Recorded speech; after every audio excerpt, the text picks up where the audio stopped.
है जो आज हमने देखा, और इसे ऐसा ही आगे भी हम सुरक्षित रखें लोकतंत्र को भारत में।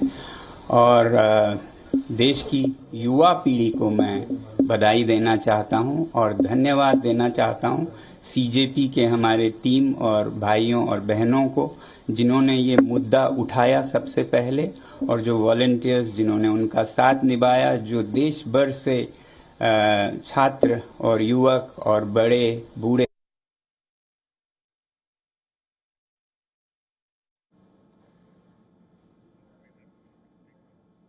मैं। और सबसे बड़ी बात कि जिस तरह से उन्होंने शांति बनाए रखा जहां ये प्रदर्शन हो रहे थे। कुछ जगहों पे दुर्भाग्य है कि छुटपुट घटनाएं भी देखी। मुझे उम्मीद है कि इस शांति को हम बनाए रखें और कहीं भी कोई गलत बात नहीं होगी। आगे भी ये जो शक्ति है लोकतंत्र की, वो हमारी शांति से हुई है, ना कि हमारे बाजुओं के बल से। उसके मुकाबले तो आपके बंदूकें हैं, मगर जो शांति की हमने ताकत दिखाए उसके मुकाबले कोई हथियार नहीं है। तो उसे बनाए रखें। अब जब आप महसूस कर रहे हैं कि आपकी जीत हुई, तो विजय में विनम्रता सबसे बड़ी बात है। वही आपके चरित्र को प्रदर्शित करता है, परिभाषित करता है। तो अब जब इस आंदोलन को जरूरत पड़े और कुछ आगे लेना हो या फिर अभी रोकना हो, जो भी करें बहुत ही शांति से करें। मैं ये उम्मीद करता हूं कि एक तरफ जब जवाबदेही हमें मिली इस बार की, तो अब सुधार पर काम करने की जरूरत है। केवल एक इस्तीफा से, रेजिग्नेशन से राष्ट्र नहीं बनता है। तो शिक्षा में सुधार हो, इस पर भी आगे काम हो। मुझे पूरी उम्मीद है जिस उदारता से सरकार ने ये कदम ली है, वो इसमें अब सुधार के कार्यों में भी जुड़ेगी। सुधार सिर्फ शिक्षा में नहीं बल्कि शासन में भी मेरी उम्मीद है कि अब से देश चलाने का तरीका जरा बदलेगा।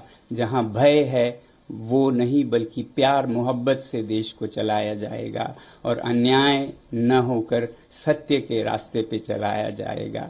और वैसे ही जहां कहीं भी जिस रूप में भी भ्रष्टाचार है उसे हटाया जाएगा और सच्चाई के रास्ते पे एक भारत देश के लिए और विदेशों के लिए भी एक उदाहरण बनेगा, सच में विश्व गुरु बनेगा। ऐसी मेरी आशा है कि ये एक नया भारत की शुरुआत होगी। मैं उम्मीद करता हूं सरकार से कि इस बदलाव के साथ ही बहुत से और बदलाव भी लाएंगे शासन चलाने के तरीकों में भी।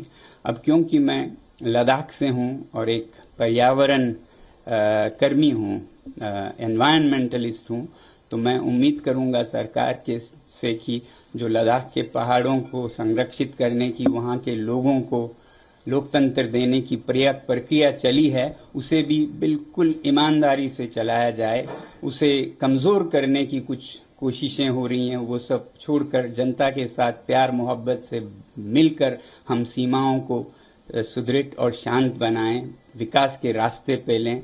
तो लद्दाख में बहुत ही ईमानदारी से लोगों के साथ ये प्रक्रिया जारी हो। बल्कि हमारे पड़ोसी राज्य जम्मू कश्मीर में भी, जहां भी लद्दाख में हो, जम्मू कश्मीर में हो, जो लोगों से वादे किए हैं स्टेटहुड के, लोकतंत्र की, वो वहां भी बहाल हो, ये हमारी उम्मीद है।